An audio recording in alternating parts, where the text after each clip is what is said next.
So one of the things that really shocked me after moving here to Gambia from America was that I actually escaped the anxiety that I had for years. Um,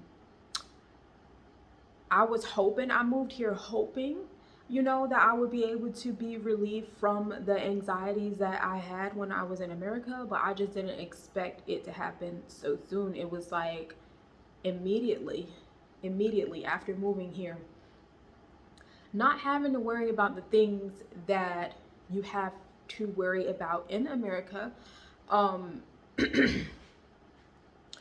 not having the fears that you have when you live in America, just overall being relieved from a lot of that. That's priceless, like experiencing that peace.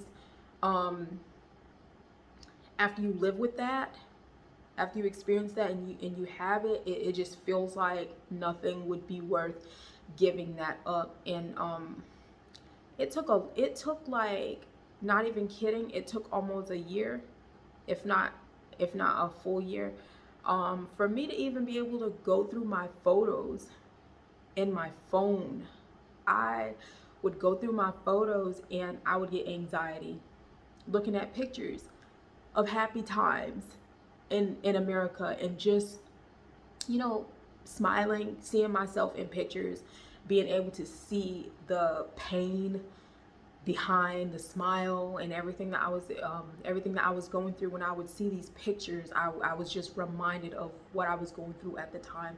It didn't matter like how far back I would look into my photos. I always just remembered, like, I was looking at myself and I'm like, I was just trying to survive, just trying to survive. Yeah, like literally trying to survive, trying to live in the moment, trying to appreciate life, for what it was. I did work really hard to like be present, and it was just never enough.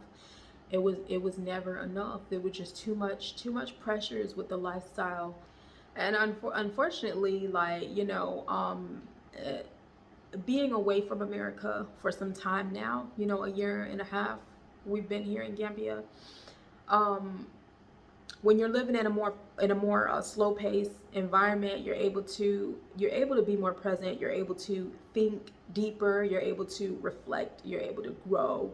You're able to look at your mistakes and learn from them, realize why you made the choices that you made, even if they were poor choices and you felt like they were your best options at the time or whatever. Me being a mother of eight, alhamdulillah, I'm a mother of eight.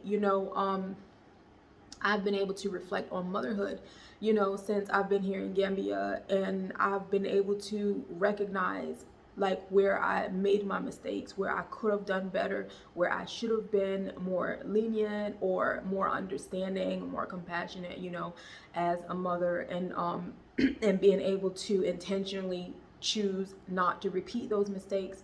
I feel like living in survival mode in America, if I was still in America, I wouldn't even be able to, I wouldn't have the time, because you just don't have, I didn't have time. And I was home. I wasn't even like, I didn't have the demands of going out, working. Like I said, I was home for the past 6 years. I didn't have the demands of going out, working a job, not being able to, like, I didn't even have that. So that was like really what helped me make my decision to leave, because I'm like, I'm not even out here working, trying to pay bills and all that. I'm able to, like, I'm home and I'm able to focus the best that I can, on my children and my family, and it just wasn't enough. Like, I feel like everybody in my house was living in survival mode. I was in survival mode. When you're living in survival mode, it's hard for you to recognize what other people are experiencing and going through, and the hardships that they're having. It's hard for you to care, because you're like, I'm trying to not die. Like, I'm trying to survive. I'm trying to keep my head above the water. Like, it's hard for you to focus on everybody else.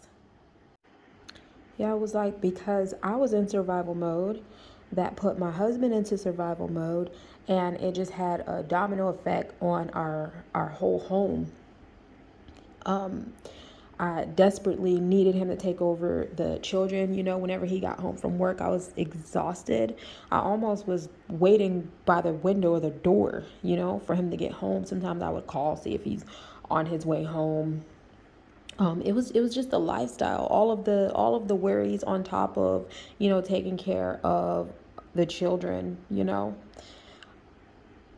Everything was just so overwhelming no matter what. And I didn't have the mental space to even consider what type of day he had while he was at work, or what his needs were whenever he came home. So that of course put him into, I feel like it put him into survival mode. And then if the parents aren't doing well, then the home as a whole just can't be healthy. It just doesn't make any sense.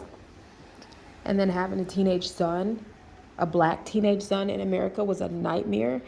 My son Adam, he would leave the house. I don't know where he is. If it started getting dark, I would start panicking. I would call my husband. Adam's gone. I don't know where he is. I'm not.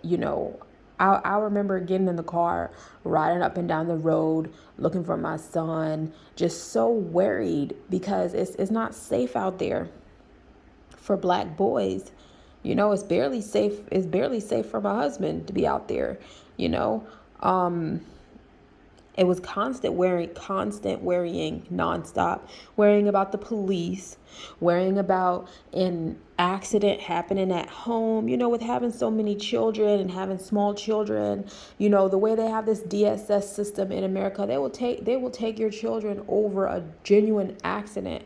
So it was like you live like you feel like you can't take your eyes off your children, just having to worry about someone else dictating your life, or possibly something happening with your children, and or with a child having an injury, and then they're coming, trying to take all of your children. So it's just like, as a mother, it was just constant worrying. We don't have that over here in Gambia.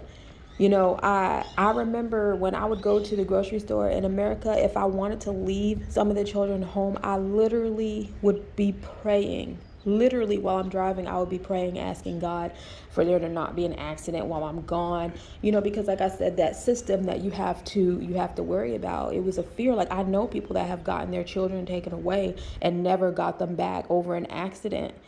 So that's living in that fear is a nightmare in America. But we don't have that here in Gambia. We're not experiencing that. My children are safe.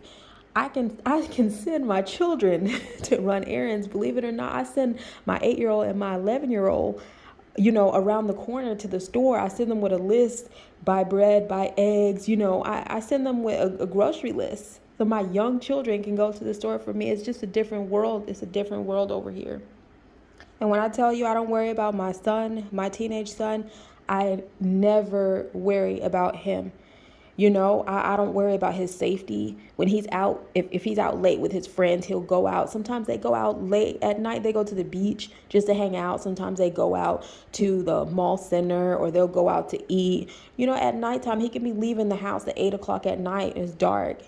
I'm not worried. You don't have to worry. Like, you don't have certain fears when you're living here in Africa. I don't have to worry about the police, harassing my child or killing my child. I just feel like I escaped a mental prison by leaving America, and I can never choose to go back to that again.